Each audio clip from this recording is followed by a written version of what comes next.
Hello बच्चों। आज फिर एक और बढ़िया टॉपिक के साथ आपके बीच में मैं मौजूद हूँ।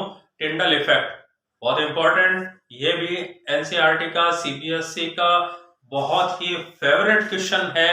हर बार इसके बारे में पूछा जाता है, बहुत से कॉम्पिटिटिव एग्जाम्स में भी इसके बारे में पूछा जाता है। एक अच्छा साइंस का क्वेश्चन है जिसको हमें अच्छे से आना ही चाहिए। तो हम बात करते हैं about Tyndall effect. Yeah, first thing is that it is attached with the colloidal solution। ये colloidal solution के साथ में जुड़ा हुआ है। जब colloidal solution के थ्रू लाइट का स्कैटरिंग होता है और उसकी वजह से लाइट का पाथ विजिबल हो जाता है, this phenomena is known as Tyndall effect. मैं रिपीट करता हूं, जब भी कोलाइडल सॉल्यूशन से लाइट पास होती है तो लाइट का पाथ विजिबल हो जाता है। वो लाइट हमें उस सॉल्यूशन के अंदर चमकदार दिखती है। इस इफेक्ट को ही टिंडल इफेक्ट कहते हैं। टिंडल इफेक्ट क्यों कहते हैं? 19वीं शताब्दी में एक फिजिसिस्ट थे, जॉन टिंडल। उन्होंने इस इफेक्ट को स्टडी किया था, उनके नाम पर इसे टिंडल इफेक्ट कहते हैं। अब इसके बारे में कुछ और हम आगे बढ़ते हैं, डिस्कस करते हैं ये डेवलप कैसे होता है। तो देखिए, हम जानते हैं कि कोलाइडल सॉल्यूशन में जो डिस्पर्स्ड फेज होती है, मतलब जो सोल्यूट के पार्टिकल्स होते हैं, वो अनइवनली बिखरे रहते हैं। जब लाइट उस पाथ में से गुजरती है तो लाइट और उन कोलाइडल पार्टिकल्स का कोलाइजन होता है। उस कोलाइजन से वो पार्टिकल लाइट को स्कैटर कर देते हैं, फैला देते हैं, और उस स्कैटरिंग ऑफ लाइट की वजह से कोलाइडल सॉल्यूशन का वो हिस्सा जिसमें से लाइट ट्रेवल कर रही होती है, गुजर रही होती है, वो बिल्कुल ब्राइट चमकदार हो जाता है। यही घटना टिंडल इफेक्ट है। दो तीन चीजें ध्यान रखनी है। कोलाइडल सॉल्यूशन के पार्टिकल, लाइट जब इसमें से गुजरती है वो पार्टिकल लाइट को स्कैटर कर देते हैं, पाथ विजिबल हो जाता है, चमकदार हो जाता है, रोशनी से भरा हो जाता है, हमें दिखता है। बस यही घटना टिंडल इफेक्ट है। अब हम इसके बारे में और बात करते हैं। यहां हमने एक एक्सपेरिमेंट किया।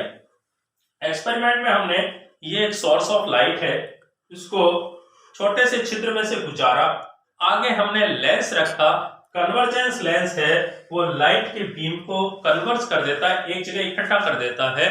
अब हम इस लाइट को गुजारते हैं एक कोलाइडल सॉल्यूशन से, तो ये जो कोन बनती हुई आ रही है वो इस कोलाइडल सॉल्यूशन में ब्लूइश लाइट के साथ दिखती है।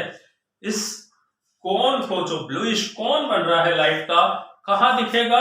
ये दिखेगा सिर्फ कोलाइडल सॉल्यूशन के अंदर। इसे हम टिंडल कोन भी कहते हैं। तो यहां हमने टिंडल कोन के बारे में भी देखा। अब हम बात करेंगे कोलाइडल सॉल्यूशन से ये जो टिंडल इफेक्ट प्रोड्यूस हो रहा है, इसको हम अपने जीवन में कहां कहां देखते हैं, या हम ये कहें कि टिंडल इफेक्ट बेस्ड एग्जांपल्स क्या है, तो उन पर बात करते हैं। उससे पहले आप ये पॉइंट्स और इस डायग्रामेटिक रिप्रेजेंटेशन का थोड़ा सा स्क्रीनशॉट ले लें, तो आपको फर्दर स्टडी में बहुत हेल्प करेगा। तो एक बार स्क्रीनशॉट ले लीजिए आप। तो बच्चों, अब बात करते हैं टिंडल इफेक्ट को हम कहां कहां देखते हैं, कैसे देखते हैं। तो पहला इसका एग्जांपल है ब्लू कलर ऑफ स्काई।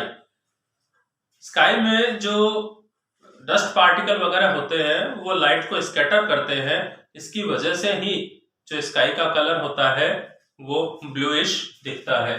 अगला है visibility of tails of comet. बच्चों, आपको पता होगा, आपने सुना होगा कभी कभी, कॉमेट्स क्या होते हैं? एक तरह से बर्निंग स्टार्स होते हैं, उनके पीछे गैस के ऐसे बादल से दिखाई देते हैं। उनकी जो गैसेज होती हैं, पीछे चमकदार पूंछ दिखती है उनकी, और वो भी टिंडल इफेक्ट की वजह से होती है। उसमें जो गैसेज के पार्टिकल्स होते हैं वो सन वगैरह से आने वाली लाइट को स्कैटर करते हैं, इसीलिए उन कॉमेट्स की जो टेल होती है, गैसियस टेल, वो चमकदार पूंछ या चमकदार टेल सी दिखाई देती है। अगला, तो इसको समझ गए होंगे आप लोग। कोमेट क्या होता है कि एक सेलेशियल बॉडी होती है, आकाशीय पिंड होता है, जब ये सन के नजदीक आता है तो उसकी हीट से क्या होता है, इसमें से गैसेज रिलीज होने लगती हैं, और वो जो गैसेज होती हैं वो एक टिंडल इफेक्ट प्रोड्यूस करती हैं।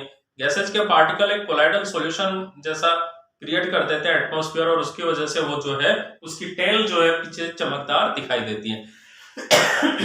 अगला हम चलते हैं, ये बहुत शानदार सीन होता है, when a fine beam of light enters a dark room through a small hole. तो आप देखते हैं कि जब किसी डार्क रूम में किसी झरोके से जब लाइट आती है तो आप देखते हैं कितनी चमकदार वो लाइट दिखती है, और उसमें डस्ट के पार्टिकल विजिबल होते हैं। तो वही है कि जो लाइट आती है तब डस्ट के पार्टिकल्स के साथ उसका कोलाइजन होता है, कोलाइजन होने की वजह से डस्ट पार्टिकल उसको स्कैटर कर देते हैं, इसकी वजह से जो झरोखे से आ रही लाइट होती है वो विजिबल हो जाती है।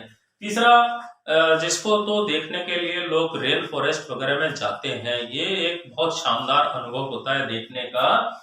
इन a dense forest in the morning, जो ये डेंस घने जंगल होते हैं, सुबह सुबह जब मिस्ट होता है, मतलब धुंध कोहरा होता है, उस समय हवा में नमी होती है, पानी की बहुत बारीक बारीक बूंदें होती हैं। तो जब सूरज की किरणें उन पेड़ों से छन के और उन मिस्ट की स्मॉल वाटर ड्रॉपलेट से होकर आती हैं, तो वो वाटर ड्रॉपलेट्स का साइज एक्चुअल में जैसे कोलाइडल सॉल्यूशन का डिस्पर्स फेज होता है, जो उसमें सोल्यूट घुला हुआ होता है कोलाइडल सॉल्यूशन में, उसी साइज की वो वाटर ड्रॉपलेट्स होती हैं। हवा में जो नमी होती है, पानी की बूंदें, वो क्या करती हैं कि लाइट को स्कैटर कर देती हैं, और स्कैटर करने की वजह से इतना चमकदार माहौल हो जाता है, ऊपर देखने पर ऐसे लगता है जैसे पेड़ों से कोई हजारों बल्ब जल रहे हों और उनकी शानदार रोशनी आ रही हो। अगला हम चलते हैं, वो है एक छोटा सा पॉइंट है, ब्राउनियन मोशन। ब्राउनियन मोशन क्या है, किसी भी कोलाइडल सॉल्यूशन में या गैसियस सॉल्यूशन में ये जो पार्टिकल्स होते हैं ना, वो रैंडमली मन मर्जी से चाहे जैसे इधर उधर घूमते रहते हैं, और ये आपस में टकराते रहते हैं, इनमें कोलाइजन होता रहता है। इनकी इस रैंडम मोशन को ही ब्राउनियन मोशन बोलते हैं। क्यों बोलते हैं, क्योंकि इसको सबसे पहले रॉबर्ट ब्राउन ने देखा था, और उनके नाम से इसको ब्राउनियन मोशन बोलते हैं। तो आप लोगों को टिंडल इफेक्ट बहुत अच्छे से क्लियर हो गया होगा। इसको भी आप, अगर कोई और आपके मन में क्वेरी हो तो आप कमेंट बॉक्स में लिख दीजिए, मैं उसका जवाब दूंगा। टिंडल इफेक्ट आपको अच्छे से समझ में आ गया होगा। अगर ऐसा है तो आप वीडियो को लाइक, शेयर और सब्सक्राइब भी करें।